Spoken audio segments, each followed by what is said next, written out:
Hey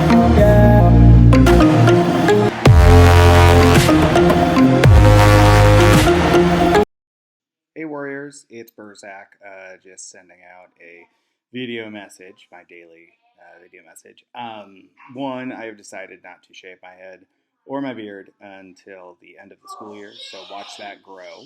Two, my children are very loud in here. And three, you probably saw that, that the board has decided to keep us closed down for the rest of the year. Very sad for us teachers. We really do enjoy teaching, and it is something that we take a lot of pride in. And because we can't do it, it made a lot of us feel bad and sad. I'm one of them, and so I do miss my students. And if you are out there and you're watching this, I am sorry that we don't get to finish the year together. It is a little heartbreaking. That being said. After spring break, we'll be getting more information to you about online learning.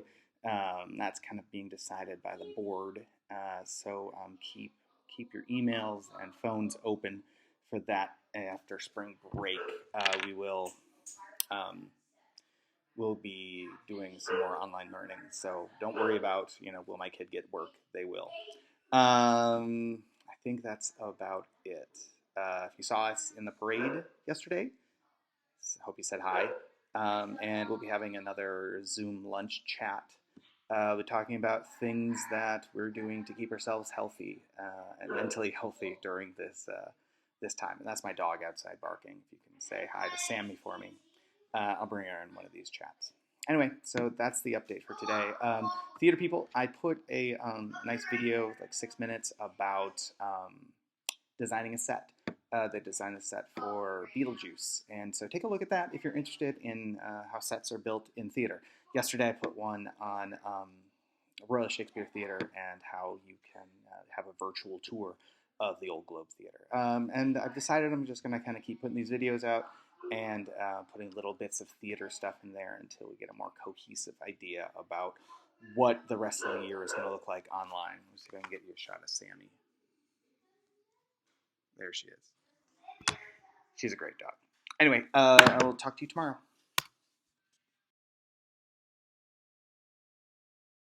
My name is David Corrins, and I am the set designer for Beetlejuice the Musical. I think the biggest challenge was honoring Tim Burton's work and serving the incredible needs of the physical production while making the house change 3 complete times. When I say a complete change, I mean everything down to the light fixtures, the doors, the balustrade, every single wall surface, and all the furniture. It's really a great design challenge, but it was so satisfying to be able to pull off. The Maitland's World is a really controlled color palette.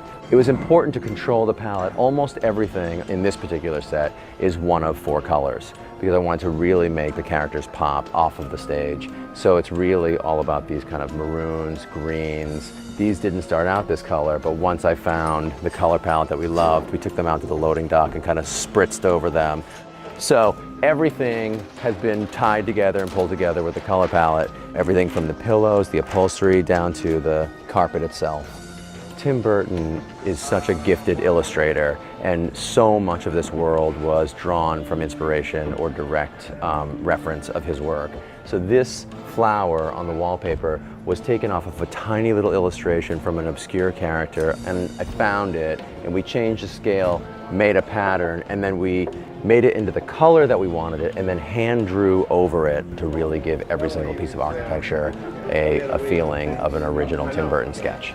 So this piece of artwork over the mantle is a really obscure Easter egg. This shot of the town, this little tiny Vermont town, is actually one of the establishing shots that we stole directly from the movie. And then you can see the little house up there that is the Maitland's house. And so there's always a piece of the movie represented in our show. This is one of the graveyard hills from the graveyard scene, which is how we open our show. And it was important to the creative team to really start with an opening look that looked like a real classic kind of Tim Burton aesthetic. We wanted to really deliver right off the bat, a pack to the audience. We know Tim Burton, we love his work also. And so we set it in a graveyard.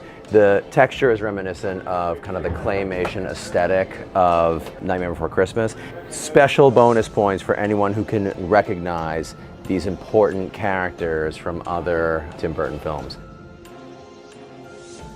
This is one of the pieces of modern art that was brought in by the Dietzes when they took over the Maitland's home. And it's interesting, a piece of scenery never gets entrance applause. But I gotta say, when the movers move this piece into the home, people who know and love the movie really respond because it's sort of like seeing an old friend.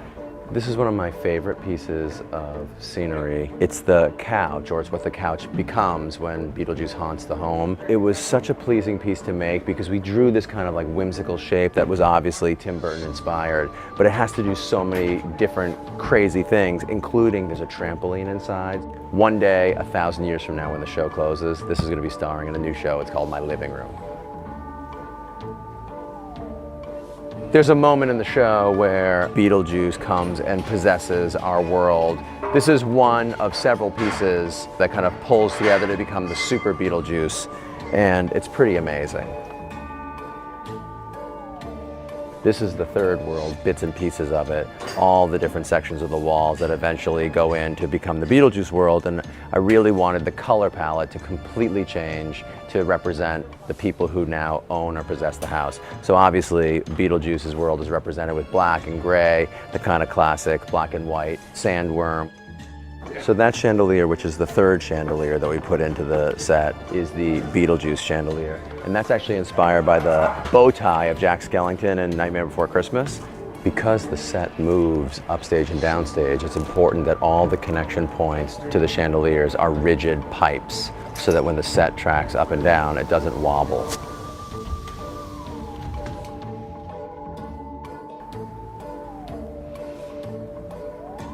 This is one of the really fun parts of designing a set in a world like this, is you get to tell lots of tiny little stories and big, huge stories. I like this one because it's kind of a cross-section of what's going on inside the house. Everything from insulation to leftover pieces of newspaper, exposed wires, and, you know, some alcohol. Someone here left their oysters. But this is fun. There's a message in a bottle stuck in the set.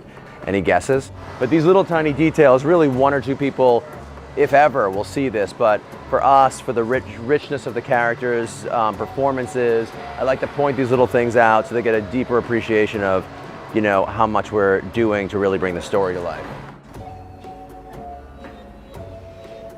Whenever big, huge pieces of scenery come on stage, we have to store things up in the air. So big wagons, big pieces of scenery that are not in use get hoisted up during the show with large motors, stay up there, and then when they need to be used, they get lowered down, slotted into knife tracks or motors, and then brought on either by machines or by people, depending. And we do that all over the place. There's a whole world and constellation of pieces that are existing up over your head, waiting to come down.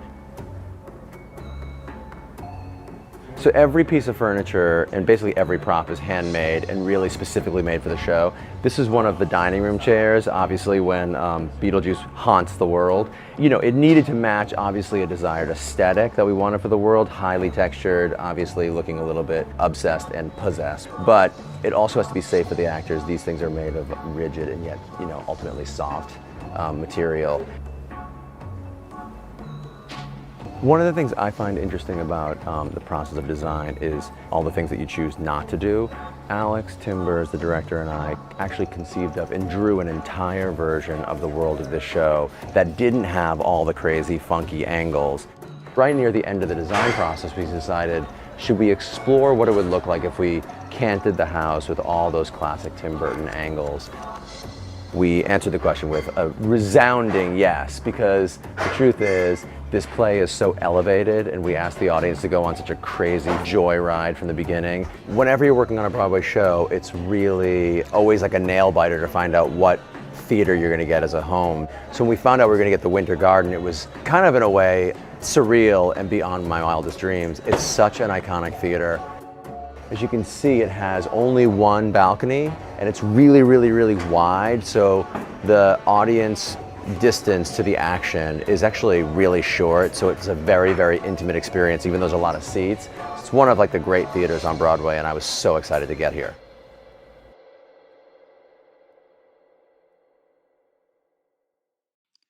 And if you got that far through this, a special treat, my children decided to make memes today as part of their online learning. So you get about 20 memes that my kids made. Sorry? Enjoy?